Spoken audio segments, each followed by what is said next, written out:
अब इस सेक्शन में हम ड्रग्स की एक दूसरी कैटेगरी पे फोकस करेंगे और वो कौन सी कैटेगरी है, वो है एडिक्टिव ड्रग्स। अब एडिक्टिव ड्रग्स बेसिकली होती क्या हैं?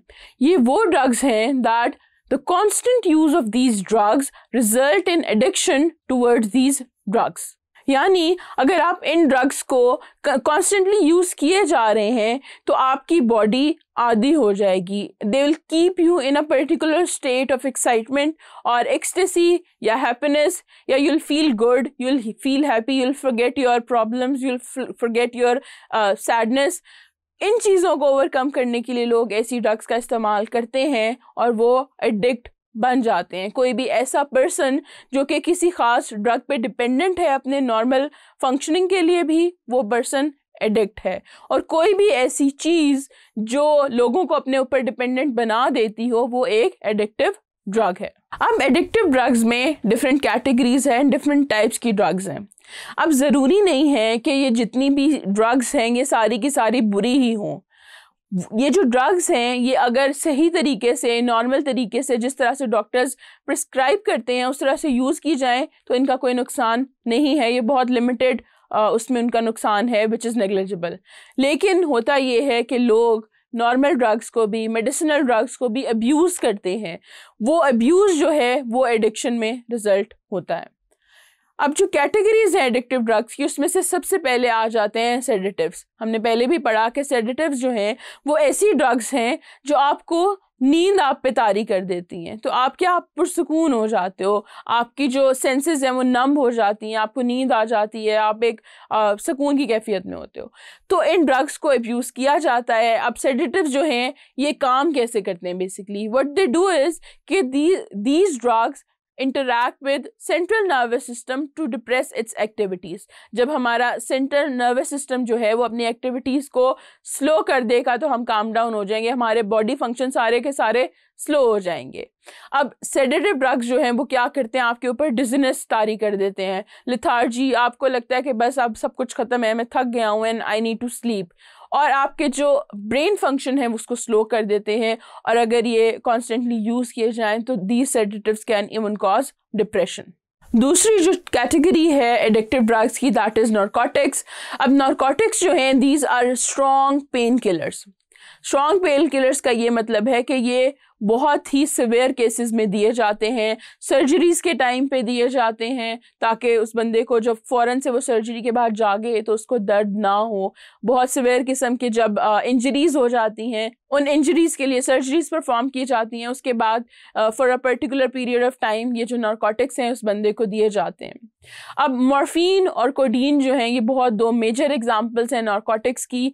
और ये कहाँ से डिराइव किए जाते हैं? ये ओपियम से, यानी पॉपी प्लांट जो है which is known as a plant which is addictive in nature, उसको बहुत तरीक़ों से यूज़ किया जाता है एडिक्टिव ड्रग्स में। तो ये जो पेन किलर्स हैं ये वहाँ से, ओपियम से लिया जाते हैं। अब मॉर्फिन जो है वो, उसका मैकेनिज्म ऑफ एक्शन कुछ ऐसे है कि वो डायरेक्टली एक्ट करता है हमारे सेंट्रल नर्वस सिस्टम के ऊपर और ये पेन से रिलीफ देता है। और लोग यूजुअली मॉर्फिन और कोडीन के एडिक्ट भी इसीलिए होते हैं कि इट रिलीव्स देयर पेन। लेकिन द प्रॉब्लम इज़ अगेन कि उन बंदों के लिए फिर नॉर्मल फंक्शन करना मुश्किल हो जाता है कि उनको इतनी आदत पड़ जाती है उस कांस्टेंट स्टेट ऑफ पीस की कि वो छोटी सी छोटी नॉर्मल सी पेन भी बर्दाश्त नहीं कर पाते और वो कहते हैं कि बस वी नीड आवर मेडिकेशन।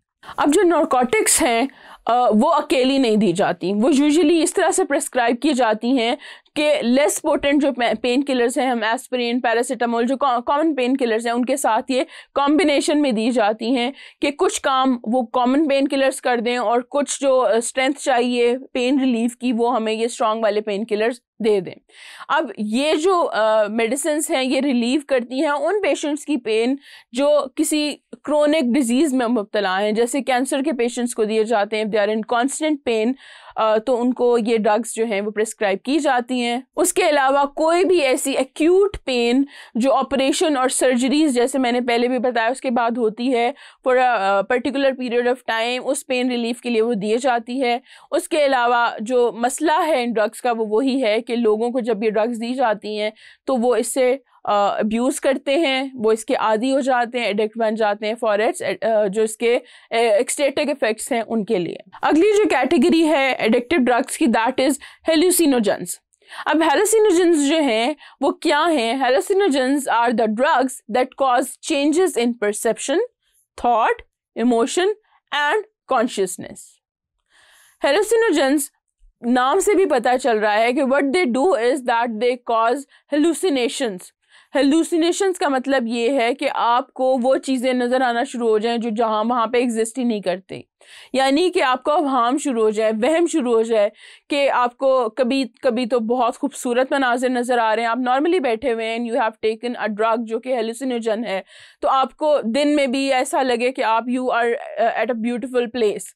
लेकिन हेलुसिनोजन का एक ये मसला भी है कि they can cause terrible hallucination as well, कि आपको बहुत ही खौफनाक किस्म की जो चीज़ें आप इमेजिन करना शुरू कर दें। तो it's a two way process कि आपको अच्छी चीज़ें भी आती हैं और बुरी चीज़ें भी नज़र आती हैं। लेकिन व्हाट पीपल डू इज़, जिसके लिए हेलुसिनोजेंस को अब्यूज़ किया जाता है वो यही है कि वो अपनी जो प्रॉब्लम्स हैं रियल लाइफ की, अपनी जो पेन है उसको भूल के वो ऐसी चीज़ें इमेजिन कर रहे होते हैं जो वहाँ पे एग्जिस्ट नहीं करते होते। वो बहुत शदीद किस्म की हैप्पीनेस को एक्सपीरियंस करते हैं जो हैप्पीनेस उनकी रियल लाइफ में प्रेजेंट नहीं होती। अब हेलुसिनोजेंस की दो कॉमन एग्जांपल्स हैं। कॉमन एग्जांपल्स क्या हैं? एक मैस्कुलिन एक ड्रग है, वो हम एक कैक्टस से लेते हैं, देखें ये नेचुरल सोर्स से हम आइसोलेट करते हैं। दूसरी जो एग्जांपल है दैट इज साइलोसिन। साइलोसिन जो है वो एक ख़ास किस्म की मशरूम से जो है वो आइसोलेट की जाती है, और ये दोनों की दोनों ड्रग्स जो हैं ये हेलुसिनोजन है। और ये मशरूम जो है ये अगर वैसे भी कंज्यूम कर ली जाए तो ये वैसे भी हेलुसिनेशंस कॉज करती है। इसलिए मशरूम्स जो हैं उनके बारे में कहा जाता है कि unless you are perfectly sure कि ये मशरूम जो है it is safe for consumption, तो आप उसको तब खाएं। ये जो नेचुरली उगी हुई जगह जगह मशरूम्स होती हैं ये कंज्यूम नहीं करनी चाहिए, क्योंकि काफ़ी सारी जो वैराइटीज़ हैं वो तो एडिबल हैं, उनको खाया जा सकता है विदाउट एनी प्रॉब्लम। लेकिन कुछ एक स्ट्रेन्स, कुछ एक टाइप्स ऐसी हैं जो कि या तो पॉइजनस हैं या वो हेलुसिनोजेनिक हैं। तो इसलिए अवॉइड करना चाहिए कि सिर्फ वही वाली मशरूम्स कंज्यूम की जाएं जिनका आपको पता है कि ये एडिबल हैं। एक और जो बहुत ही ज़्यादा कॉमन एडिक्टिव ड्रग है वो क्या है? marijuana। marijuana बेसिकली हम अगर कॉमन लैंग्वेज में बात करें तो भंग और उससे डिफरेंट चरस बनाई जाती है।